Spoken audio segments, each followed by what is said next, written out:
گے پھر اگلے دن روزہ رکھ لیں گے الحمدللہ، ہم ایک تسلی ہو جاتی ہے نا جیسے اس طرح۔ اچھا، اب مشکل یہ ہے کہ کچھ لوگ روزہ وغیرہ تو کوئی نہیں رکھتے مگر حلوہ ضرور پکاتے ہیں 15 شعبان کو، شب رات دھوم دھام سے مناتے ہیں۔ اب ہماری قوم کی اکثریت اس بات سے بالکل غافل ہے، بھولی ہوئی ہے یہ جو ابتدائی شعبان ہے اس کے روزے کتنے فضیلت والے ہیں، لیکن حلوہ پکانے کی جو رسم ہے وہ بہت لوگوں کو پتا ہے۔ اچھا، اب بعض لوگ یہ بھی کہتے ہیں کہ یہ مردوں کی عید ہے۔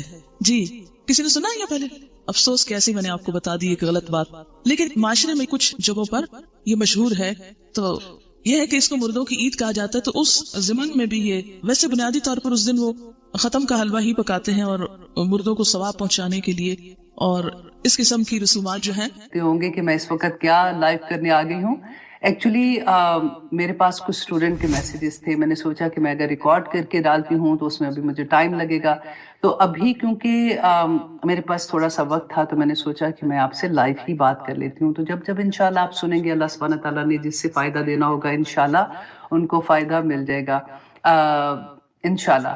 تو بات یہ تھی جس کی وجہ سے میں لائیو آئی ہوں کہ اسٹوڈنٹ کے میسیجز تھے کہ سازا آپ تھوڑا سا بتا دیں، آج شب بارات ہے، اس کے بارے میں کہ اس کی پوری رات کی عبادت این اس کے روزے کے بارے میں نا۔ تو میں نے سوچا کہ آپ لوگوں کی تو ابھی رات ہے، مطلب آپ جو پڑھ رہے ہوں گے ان کی تو ابھی وہ جاگ رہے ہیں، جو سوئے ہوئے ہیں وہ صبح انشاءاللہ سن لیں گے، ہم لوگوں کے دن ہے تو آج رات ہوگی نا۔ تو اس لیے میں نے کہا چلے تھوڑی سی بات کر دیتے ہیں، کیونکہ اس اسٹیٹ آف مائنڈ سے میں بھی بہت گزری ہوں۔ میں ہمیشہ یہ کوشچن کرتی تھی کہ عبادت میں آخر حرج کیا ہے؟ اگر نفل پڑھ رہے ہیں، روزہ رکھ رہے ہیں تو ہم کوئی غلط کام تو نہیں کر رہے، تو پھر آپ کیوں ایسے کہتے ہیں؟ اور پھر ان پہ غصہ آتا تھا جو ہمیں کوئی ایسی بات بتاتے تھے۔ اب اسی پوائنٹ آف ویو کو لے کے میں آپ کے سامنے وہ سارے پوائنٹ رکھتی ہوں، رزلٹ آپ نے خود نکالنا ہوگا جیسے میں نے نکالا تھا کہ اچھا، میں نے ان اسٹوڈنٹ سے یہ پوچھا تھا کہ آپ کے پاس کیا دلیل ہے اس شب بارات کے لیے، تو انہوں نے کہا کہ قرآن میں سورہ دخان میں اللہ سبحانہ تعالیٰ نے یہ فرمایا ہے اِنَّا أَنزَلْنَاهُ فِي لَيْلَةِ الْمُبَارَكَةِ، کہ ہم نے اس کو نازل کیا ہے لیلۃ المبارکہ میں، مبارک رات میں۔ تو آپ یہاں پہ اب غور یہ کریں کہ اِنَّا أَنزَلْنَاهُ، کون کس کی طرف ضمیر جاری ہے؟ کہ اس قرآن کو ہے نا، اس قرآن کو ہم نے کب نازل کیا؟ لیلۃ المبارکہ، مبارک رات میں، ٹھیک ہے۔ اس کی بنا پہ وہ یہ کہتے ہیں کہ یہ رات ہے جو شعبان کی 15 کی رات ہے، تو اس رات کو جب ہم عبادت کرتے ہیں تو اللہ سبحانہ تعالیٰ گناہ معاف کر دیتے ہیں، بخش دیتے ہیں، اور پھر اس کا صبح روزہ رکھنا بھی بنتا ہے۔ اچھا، اب اس کے بارے میں حدیث وہ یہ پیش کرتے ہیں کہ حضرت عائشہ رضی اللہ عنہا بیان کرتی ہیں کہ 15 شعبان کو رسول اللہ صلی اللہ علیہ وسلم ان کے گھر پہ تھے، ان کی باری تھی، تو رات کو جب ان کی آنکھ کھلی تو انہوں نے دیکھا کہ وہ وہاں پہ نہیں ہیں، تو وہ ان کے پیچھے گئی ان کو دیکھنے کے لیے، تو کہتے ہیں وہ دیکھا کہ وہ قبرستان جو تھا جنت البقیع ادھر وہ دعا کر رہے تھے، استغفار کر رہے تھے، تو پھر وہ دیکھ کے واپس آئی، ٹھیک ہے۔ آپ اب یہاں پہ یہ غور کریں، حدیث تو ٹھیک ہے، کیا رسول اللہ صلی اللہ علیہ وسلم نے اتنی بڑی رات تھی تو کہا کہ عائشہ اٹھو اور تم بھی میرے ساتھ عبادت کرو، اتنی بڑی رات ہے؟ یا پھر دوسری بیویوں کو جیسے رمضان میں آخری 10 راتوں میں وہ ٹینٹ لگتے تھے نا ان کے مسجد میں، کہ وہ راتیں جاگے اور اپنے گھر والوں کو جگاؤ اور یہ کرو، کوئی ایک حدیث آپ کو ایسے ملتی ہے کہ جس میں رسول اللہ نے کہا، صحابہ کو کہا؟ حضرت ابوبکر صدیق اتنے بیسٹ فرینڈ تھے، حضرت عمر، حضرت علی، حضرت عثمان، کسی کو کہ یہ رات اتنی بڑی رات ہے تو آپ لوگ سارے بس جمع ہو جاؤ، کیونکہ مسجد تو وہی تھی، تو رات کو اللہ سبحانہ تعالیٰ سے مانگتے ہیں، دعا مانگتے ہیں، کوئی ایسی حدیث نہیں ملتی ہے، ٹھیک ہے۔ رسول اللہ صلی اللہ علیہ وسلم کی زندگی میں 23 سال قرآن نازل ہوا، 23 سال میں کوئی ایسی رات ہمیں نہیں ملتی ہے کہ جس میں رسول اللہ صلی اللہ علیہ وسلم نے شعبان کی 15 کو جاگے اور عبادت کی اور اگلے دن روزہ رکھا۔ دیکھیں، روزہ رکھنا جو ہے نا، وہ رسول اللہ کا یہ معمول تھا کہ وہ 13، 14، 15 ہر مہینے کی 13، 14، 15 کو روزہ رکھتے تھے، منڈے اینڈ تھرسڈے کا، اینڈ یہ 3 دن کا رکھتے تھے نا روزہ۔ ہمیں اصل میں عادت ہو گئی ہے شارٹ کٹ کی، ہم سوچتے ہیں کہ اچھا یہ ایک رات کو جاگ لیں گے، پوری رات عبادت کر لیں گے، پھر اگلے دن روزہ رکھ لیں گے الحمدللہ، ہم ایک تسلی ہو جاتی ہے نا جیسے، اس طرح سے ہو جاتا ہے۔ لیکن اگر ہمیں یہ کوئی کہے کہ یہ تو رسول اللہ کی وہ سنت ہے کہ جس کو چھوڑنا ہی نہیں چاہیے، رسول اللہ نے ساری عمر کہا تو منڈے 13، 14، 15 ہر مہینے